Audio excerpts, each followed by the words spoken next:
CAIRO, AP, Sudan's Prime Minister Abdalla Hamdok announced his resignation Sunday amid a political deadlock and widespread pro-democracy protests following a military coup that derailed the country's fragile transition to democratic rule.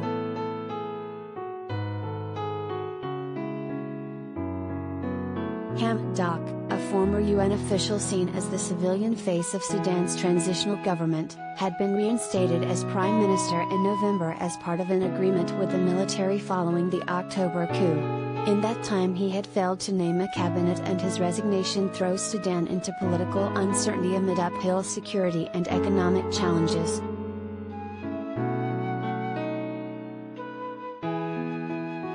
In a televised national address Sunday, Hamdok called for a dialogue to agree on a national charter and to draw a roadmap to complete the transition to democracy in accordance with the 2019 constitutional document governing the transitional period.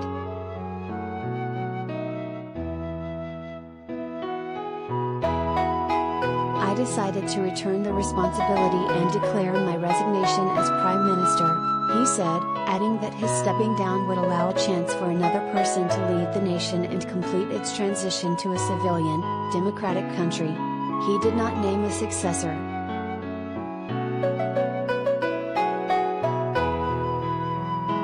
The Prime Minister said his efforts to bridge the widening gap and settle disputes among the political forces have failed.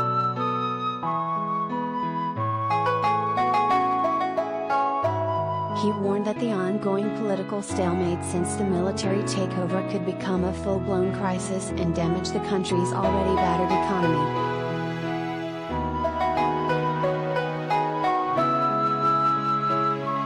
I tried as much as I possibly could to prevent our country from sliding into a disaster.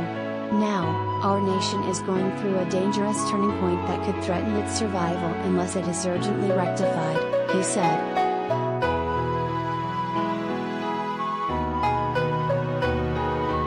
The October coup had upended Sudan's plans to move to democracy after a popular uprising forced the military's overthrow of longtime autocrat Omar al-Bashir and his Islamist government in April 2019.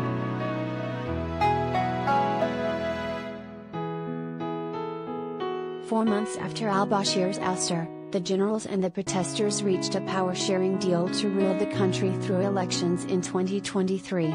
However, military-civilian ties have been frayed by the military takeover that has threatened to return Sudan to international isolation.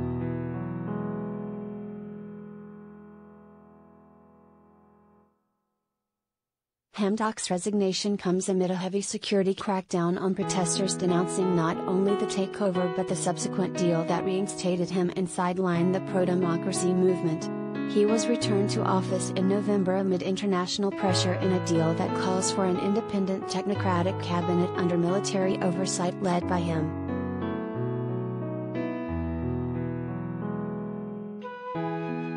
I have had the honor of serving my country people for more than 2 years. And during his period I have sometimes done well, and I have sometimes failed, Hamdok said.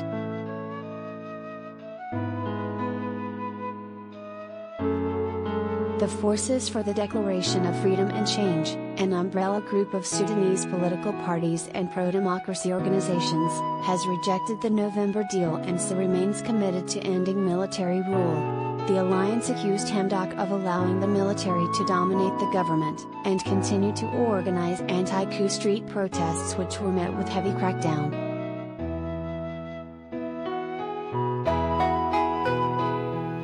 Over the past 2 weeks, there was increasing speculation that he would step down. National and international efforts have failed to convince him to stay in office.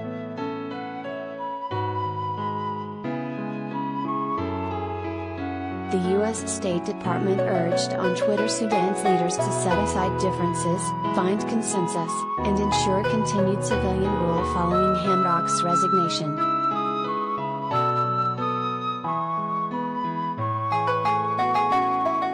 It also called for the appointment of the next premier in cabinet to in line with the 2019 constitutional declaration to meet the people's goals of freedom, peace, and justice.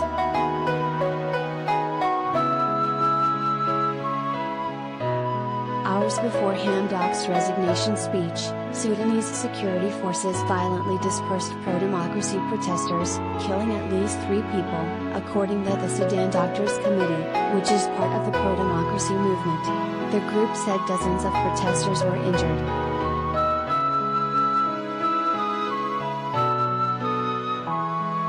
The protest came despite tightened security and blocked bridges and roads in Khartoum and Omdurman. Internet connections were also disrupted ahead of the protests, according to advocacy group NetBlocks.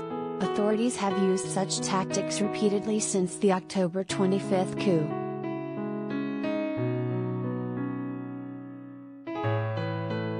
Sunday's fatalities have brought the death toll among protesters since the coup to at least 57, according to the medical group. Hundreds have also been wounded.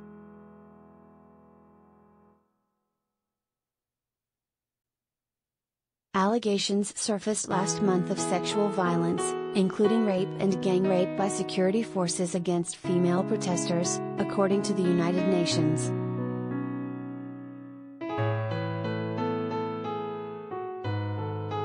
The ruling Sovereign Council has vowed to investigate violence against the protesters.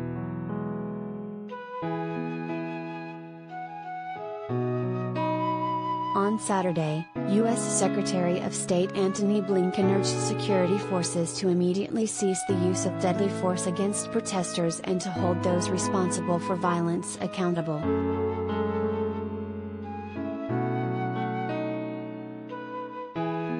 We do not want to return to the past, and are prepared to respond to those who seek to block the aspirations of the Sudanese people for a civilian-led, democratic government, he added.